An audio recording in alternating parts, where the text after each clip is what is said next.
politics, business, sports, arts, music. Mike and Marty on the feed. Mike and Marty. Mike and Marty on the feed. Mike and Marty. Mike and Marty on the feed. Mike and Marty. Good morning, Bellows Falls and Keene, and welcome to the feed. It's Mike and Marty. We're here today with Mike Cancelliere. We'll be talking about his work at Frontline Foundation here in Bellows Falls, but first, Marty with local events. Local events. At the Bellows Falls Opera House this week is the last and final week for Spider-Man. Oh, there we go. Spider-Man Brand New Day. The classic movie, which I never even heard of it, but it's got like a star-studded cast, is Interstellar. Yes. It's got Matt Damon, Matthew McConaughey, Anne Hathaway, Timothy Chalamet, Michael Caine, John Lithgow, Ellen Burstyn. Yes, it's another Christopher Nolan film. Okay. You know how the Odyssey is out now? Yeah. It's actually considered part of a trilogy because so many of the actors overlap. Wow. But with Oppenheimer, Interstellar, and the Odyssey, they're saying these are three related movies that are all awesome. Academy Award winners, all just That's great. Awesome. This week is sponsored by Chris Patton. At the First Baptist Church this Friday is a barbecue fundraiser. The beneficiary is Parks Place. Hot dogs, hamburgers, potato salad, chips, garden salad, dessert, and beverages, all for the low price of $9. Yay! And the proceeds will go to Parks Place. Get ready, because Wild Goose Players is doing another event. They're doing You're a Good Man, Charlie Brown, August 15th through the 22nd at the Waypoint Center. That's going to be an interesting It's going to be setting, very good. It's a great musical, free for kids of all ages. And unfortunately, their flyer doesn't have the times. So I can't tell you the times. So stay tuned. We'll get there. And I will try to get the times for you. But that's a wonderful thing for the community and for the kids. Good. To go see a well-produced play about the most fun kid characters there are, Charlie Brown. And next week on the 11th is the primary elections in Vermont. You want to get out and vote because it's really important. Exactly. My chair lowered too much. So, Mike, how you doing? Real good. Nice to see you. Yes. So, Frontline Foundations has been going for how long now? In August, it'll be our 6-year anniversary. We celebrated 5 years last August. Good. How time flies. I know. It really does. It really did go by fast. I still remember when I first met you guys. Yeah, likewise. Yeah. So tell us a little bit about Frontline Foundations for people who don't know anything about Frontline Foundations. So we are a small healthcare organization here in Bellows Falls, right here in this building, that teaches mindfulness and resiliency skills to veterans and first responders to help offset the effects of the jobs they have, the experiences they've had. We kind of use traditional methods more so than modern technology. We're much more rearward looking into the things that have helped what we would call warriors, and by that term I include EMTs and firefighters and everything, and I could get a whole 2-hour speech about why that's the case that we don't have time for. But we teach skills that have been helping warriors stay healthy for thousands of years. So it's a lot of mindfulness and a lot of meditation. We have a 5-day program right here in our building that we run once every month. The other thing we do is we have clinicians that see clients for individual therapy. Completing our 5-day program is a prerequisite for individual therapy for a couple of reasons we could talk about. And then the third thing we do is I go out and do in-service trainings to fire departments, police departments. Child Protective Services in Vermont has worked me into their onboarding process. They have kind of a long onboarding process for their workers, which I think is really good. And I get 2 hours to discuss what, in that line of work, what kind of trauma you're going to be exposed to, and what are some skills that you can do you can have and develop to offset that trauma. So that's good that people are realizing, again, kind of the idea of primary prevention. I mean, I know 2 hours isn't a lot, but 2 hours is better than nothing, because you can give at least some, pre-skills to deal with when things happen. They can at least have sometimes if you have a plan. Yeah. Yeah. Absolutely. The things that we teach are the same whether I'm coming to a department or whether people come to us for help. The emphasis is different. Right. People have been working for a while and they come to us for help will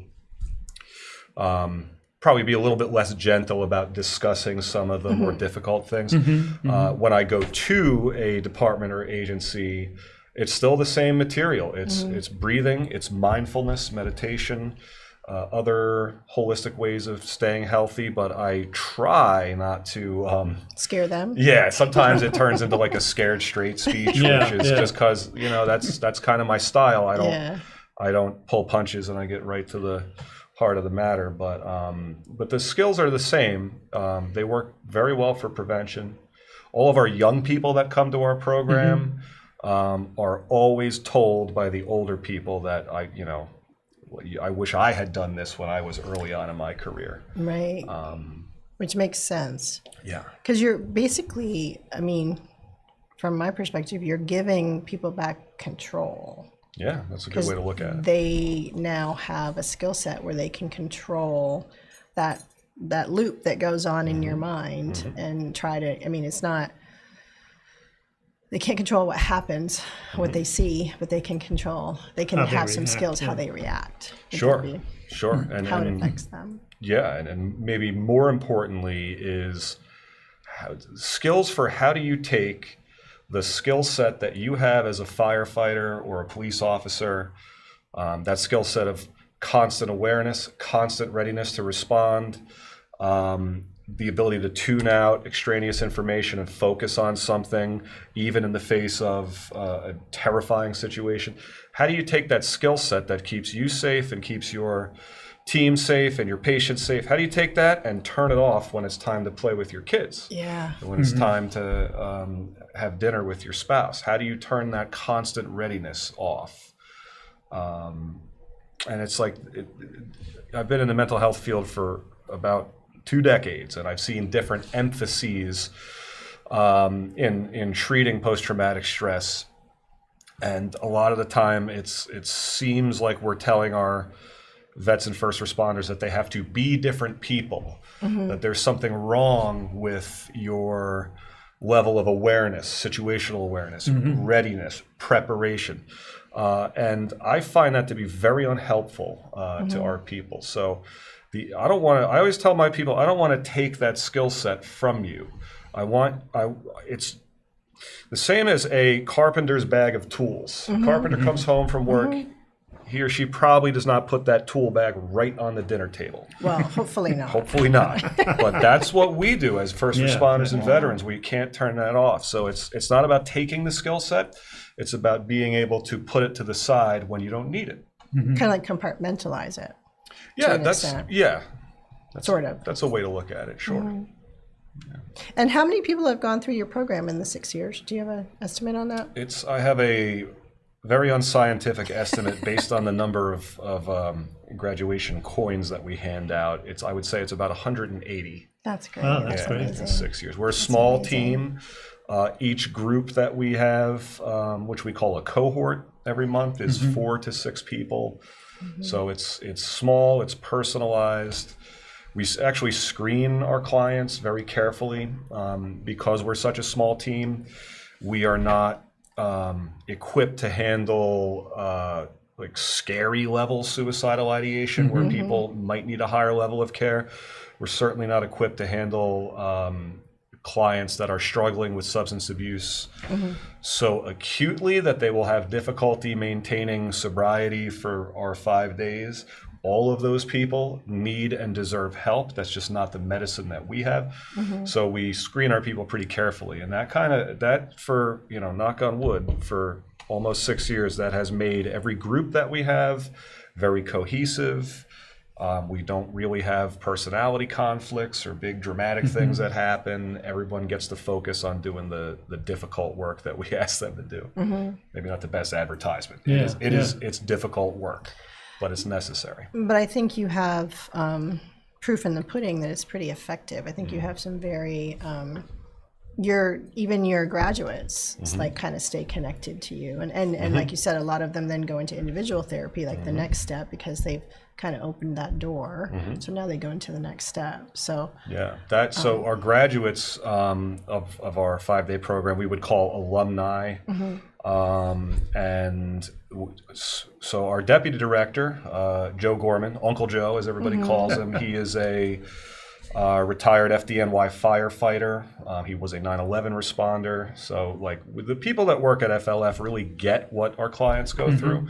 But Joe has created this incredible alumni network. And after he created, he kind of handed it to our peer support team coordinator, Alex, who's a young guy who was a professional firefighter for a long time and changed careers. But between Joe and Alex, every time we run our cohort every month, we have like a rotating cast of alumni that show up. Oh, nice. So they sit in they could choose to sit in for 1 day, half a day, 3 straight days. Alex and Joe coordinate that. So, we've had cohorts where there's only been one new client, and that client has not known that they were the only client until like Thursday. And I'm like, wait a minute, because it's just a natural part of the program that our alumni come back and stay engaged. That's great. Yeah, that's great. You had you recently spoke to Rotary, and you were talking about the terminology of post-traumatic stress, and you speak of it a little differently. How do you speak of it? So for insurance companies, the term would be PTSD, which stands for post-traumatic stress disorder. I've been in the mental health field for about 20 years, and disorder is a technical term, but for most lay people, it sounds like if you have a disorder, that's something that's unusual. There's something that's odd or unusual, or something that maybe wasn't predictable, and that is just not an accurate way to describe post-traumatic stress. Post-traumatic stress is a repetitive stress injury, the same way that knee injuries are, the same way that tennis elbow and carpal tunnel, and any other repetitive stress injury you can think of. That's what post-traumatic stress is. That's a stress on your brain. Yeah, and the body. It's the mind. It affects the mind and the body, and there's a feedback loop between those two. So we don't use the term disorder, because there's that keeps people from getting help. If they think that, I have something weird that's wrong with me. Yeah. Like, all of my clients don't have anything different from each other. All of my firefighters and police officers that have been working for 25 years, they don't have anything unusual or different. When people call me, they make that initial contact, and I'm talking with them about whether the program is right for them and vice versa.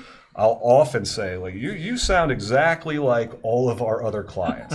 And I don't say that to minimize your experience or dismiss it. I say that because most people that call think that they're unique in a way. Unique in a negative way, like the biggest jerk in the world, and it's like you got the same thing going on as everybody else. That's interesting. I was, as you were talking about that, I was thinking, so it's almost in that industry, it's almost something that can be predicted that it's going to happen. Absolutely. Like I was just, the analogy I was thinking of was like if you have a major league pitcher, at some point he's going to have a shoulder disorder, a shoulder something, because it's repetitive every single the pitching. So it's really no different. It's a great analogy. And the difference in that analogy is when that pitcher goes for treatment, no one is going to call that pitcher a coward. No one is going to ask him why he can't handle it anymore. And so these cultural factors that we have in law enforcement especially, but it's all over different first responder agencies. It's they treat it as something unusual. And to me, it's that word disorder plays into that. If you have a successful Major League Baseball pitcher, they can't wait for him to get shoulder treatment and come back. That culture that's not the culture in first response for sure.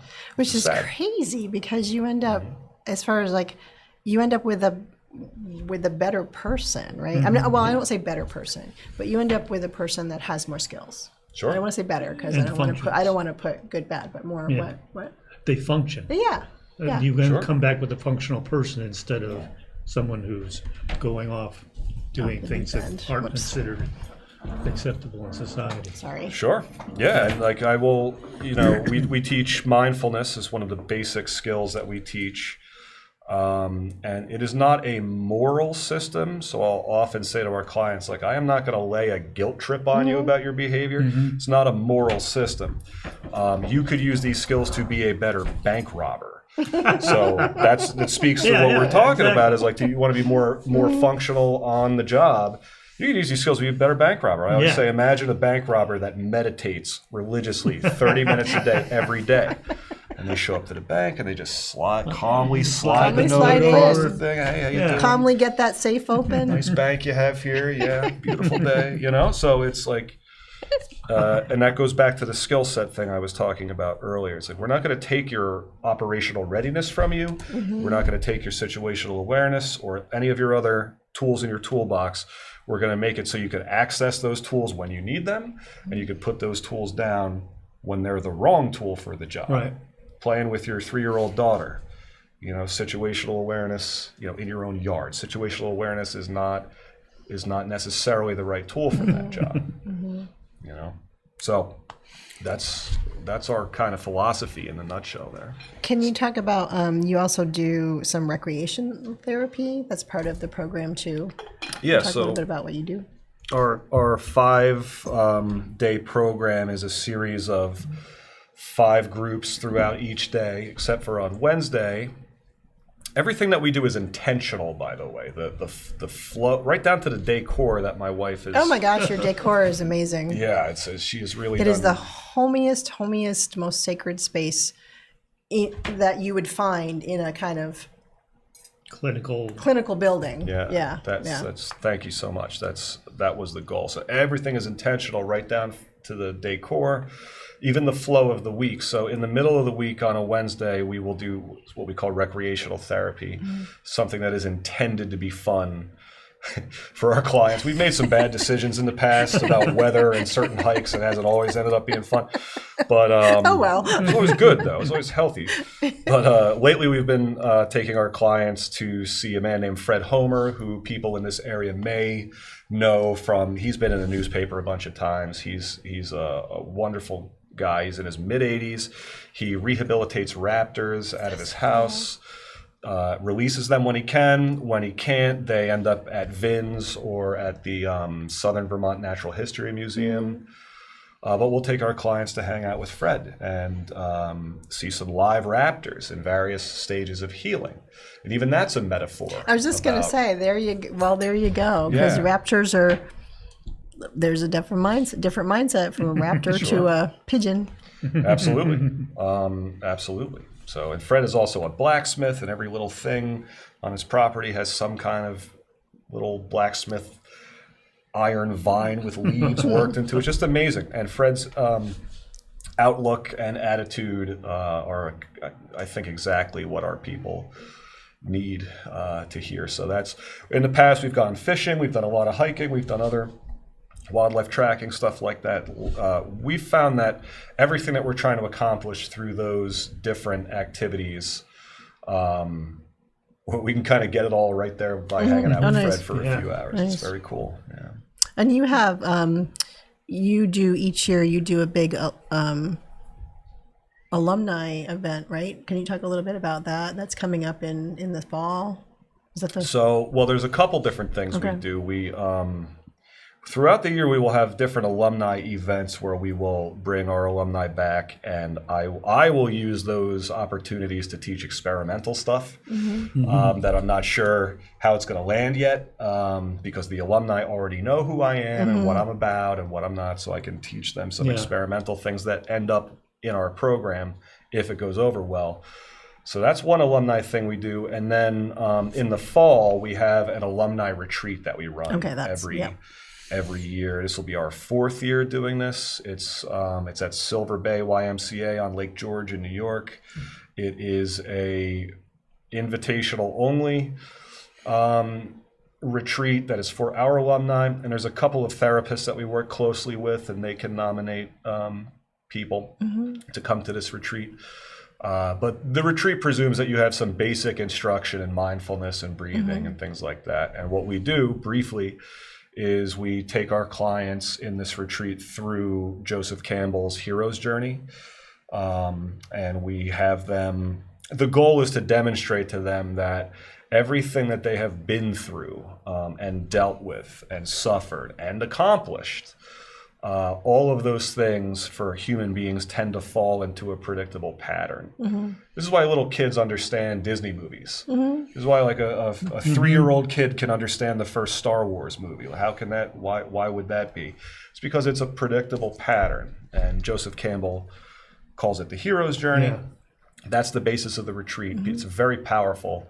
You go a little deeper there sometimes, don't you? Yes, Yeah. yeah, Like, so- so it's like next level for people that want that next level. Exactly. Yeah, and it should not be the first time that our clients have thought about these issues, which is why it's for alumni only and it's invitational only. But I guess the moral is when our clients come through our 5-day program, that's not the end. That's what I was going to say. You don't just whoop, kick them out into the world, kick them out of the nest. We encourage them to stay involved, to come back next cohort, and sit in and support the people that that are coming into the program newly, and to come to these events that we have. And That's awesome. That's like a big circle. it is. Yeah. And Uncle Joe says, my deputy director, he goes, "There's a family here for you if you want it." That's so cool. Yeah, and they stay in touch with each other. There's a WhatsApp encrypted chat. There's a private Facebook group. There's a lot. That whole community. I created the curriculum and what we teach and how we teach it.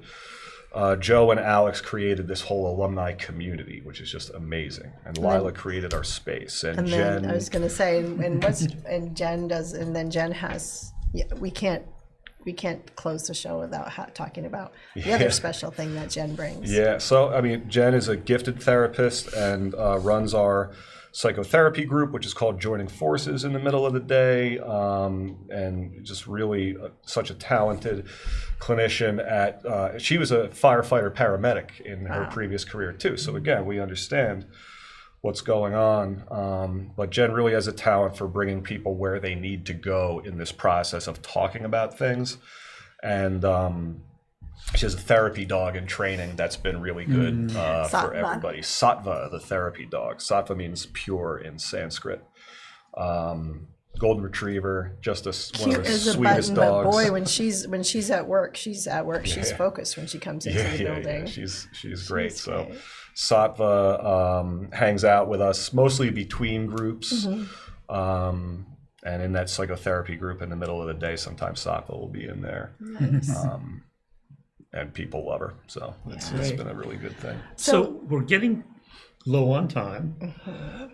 I know there are issues with finance always in your work. We're thinking the same thing. I was gonna say the same Are there thing. ways people can help? Sure. Our website is frontlinefoundations.org. I'm sure that'll end up on the screen. There it is. Beautiful. And they got the S on there. It's foundation. That's me. That's me. Thank you, Marty. I did get it right. Okay. You did get it right. Yes. Thank you for getting it right. Okay. I thought I got it wrong. Sometimes I do. No, in the it's translation. foundations because we teach the 4 foundations of mindfulness. okay. But it turns out, in retrospect, that's confusing to most people. So we got to remind people to put the S on there. But yes, health insurance companies they never stop finding ways to not pay for the services that we provide. Many of them won't even contract with us at all. And so the reason that we are still alive is mostly because of donations, mostly because of small donations from people that care about vets and first responders. So, and we've had other big supporters, different motorcycle clubs, the Rotary, Bellows Falls Rotary has helped us out. But the best way to support us is go to that website. There is a Donate button. there's a donate button, and that is extremely helpful. And your money stays local. That's what I mean. It's hard sometimes when you see the heartbreaking things on television, and you want to, but you don't wonder how much goes to like administration and how much actually gets to the people. And you guys, it gets to the people. Yeah. Yeah, we are a very small team. Yep. Very effective. We have very low, thank you. We have very low overhead also, thanks to our wonderful landlord.